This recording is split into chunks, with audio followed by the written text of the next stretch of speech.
Hi అండి, welcome to my channel Sravani spicy kitchen. నేను మీ శ్రావణి. ఇవాళ అయితే నేను చూపించబోయే రెసిపీ అయితే అందరి ఫేవరెట్ చికెన్ కర్రీ అండి. చాలా యమ్మీగా స్పైసీగా, ముక్కలు అయితే సాఫ్ట్గా జ్యూసీగా భలేగా ఉంటుంది. ఇదైతే చికెన్ కర్రీ. చికెన్ లవర్స్ అయితే తప్పకుండా ఒకసారి ట్రై చేసి చూడండి ఇలాగా. ఇంకా లేట్ చేయకుండా అయితే ప్రాసెస్లోకి అయితే వెళ్ళిపోదామా. మరి ముందుగా అయితే మసాలా కోసం మిక్సీ జార్ తీసుకొని సన్నగా కట్ చేసుకున్న అల్లం ముక్కలు, అలానే పచ్చిమిర్చి, వెల్లుల్లి, తర్వాత సన్నగా కట్ చేసుకున్న ఆనియన్ ఒకటి మీడియం సైజ్ది, తర్వాత చెక్క లవంగాలు రెండు వేసుకున్నాను. తర్వాత ఒక గుప్పెడు కొత్తిమీర బాగా వాష్ చేసేసుకొని వేసుకోవాలి కాడలతో సహా. తర్వాత ఒక 2 స్పూన్లు కొబ్బరి పొడి వేస్తున్నాను. మీరు కొబ్బరి ఉన్నా ఏదైనా వేసుకోవచ్చు. తర్వాత అయితే ఇలాగ మెత్తగా మిక్సీ పట్టేసుకొని పక్కన పెట్టేసుకోవాలి. ఇప్పుడైతే పాన్ పెట్టేసుకొని హీట్ ఎక్కిన తర్వాత ఆయిల్ వేసేసుకోవాలి. తర్వాత ఇందులోకి కొద్దిగా జీలకర్ర, అలానే కొద్దిగా కరివేపాకు వేసుకొని చిట్పట్లాన్నివ్వాలి. తర్వాత మనం మిక్సీ పట్టి పెట్టుకున్నాం కదండి, ఆ మసాలా అంతా ఇందులోకి వేసేసుకొని మంటనైతే లో ఫ్లేమ్లోనే పెట్టుకొని కలుపుతూ ఉండాలి, లేదంటే అడుగు అంటేస్తుంది. తర్వాత ఇందులోనే కొద్దిగా సాల్ట్ వేసేసుకొని బాగా మిక్స్ చేసేసుకోవాలి.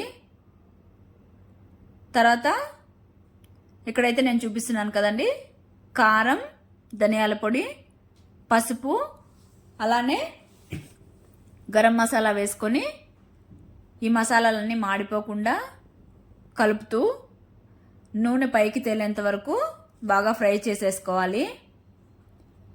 చూడండి, ఇక్కడైతే బాగా ఫ్రై అయిపోయింది. ఇప్పుడైతే చికెన్ అయితే ఆల్రెడీ వాష్ చేసేసుకొని పక్కన పెట్టేసుకున్నాను. ఆ చికెన్ ముక్కలు వేసేసుకొని ఈ మసాలాలన్నీ చికెన్కి పట్టేంత వరకు బాగా మిక్స్ చేసేసుకోవాలి. ఇక్కడైతే వాటర్ ఏమి యాడ్ చేయాల్సిన అవసరం లేదు, ఆల్రెడీ చికెన్లో ఉన్న వాటరే సరిపోతుంది. ఇలాగా మిక్స్ చేస్తూ మూత పెట్టుకొని అప్పుడప్పుడు మధ్యలో ఓపెన్ చేసుకుంటూ కలుపుతూ ఉండాలి. ఎందుకంటే వాటర్ ఏమి వేయలేదు కదా, అడుగు అంటకుండా ఉంటుంది. మీరు ఇలాగే డ్రైగా తినాలనుకుంటే మాత్రం ఇంకా ఒక 10 మినిట్స్ బాగా మిక్స్ చేసేసుకొని బాగా ఇంకా అసలు డ్రై అయిపోయిన తర్వాత సర్వ్ చేసేసుకుంటే సరిపోతుంది. నేనైతే గ్రేవీ కోసం చేస్తున్నాను. ఈ స్టేజ్లో కొద్దిగా వాటర్ వేసుకొని ఒక 5 మినిట్స్ అలాగ మూత పెట్టుకొని కుక్ చేసేసుకుంటాను, సరిపోతుంది.